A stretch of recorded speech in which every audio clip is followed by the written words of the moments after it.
Vilni, čau! Pastāsti par vertikālo hidroizolācijas membrānu. Mums ir, man liekas, trīs izmēros metra augstumā, 50 un 2 metri. Izmanto pamatu vertikālai hidroizolācijai, iepriekš zem pamatiem izbūvējot noteku ūdeņu savākšanas sistēmu, un tad liek šos te membrānus pie pamatiem klāt. Viņas apmēram no pamata atstāv kaut kādu 8 mm līdz centimetram, tādā veidā ļaujot notecēt virszemes ūdeņiem gar pamatiem un ietecēt iekšā virsējo noteku ūdeņu savākšanas sistēmā. Tāpēc šādi ir uztaisīti? Jā, viņam ir atstāti pret pamatu, viņš ir šeit notek arī ūdens, un pie viena viņš arī ventilējās, elpot, tur tiek gaišs klāt, un apakšējā slānī viņš tiek apbērts uz zemi.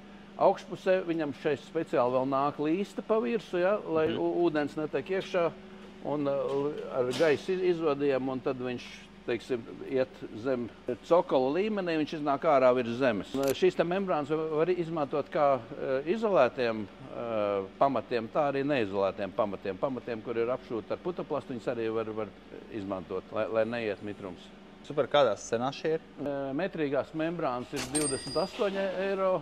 Par 20 tekošiem metriem, 1,50 m ir 40 eiro, un 2 metrīgā ir 52 eiro par 20 tekošiem metriem.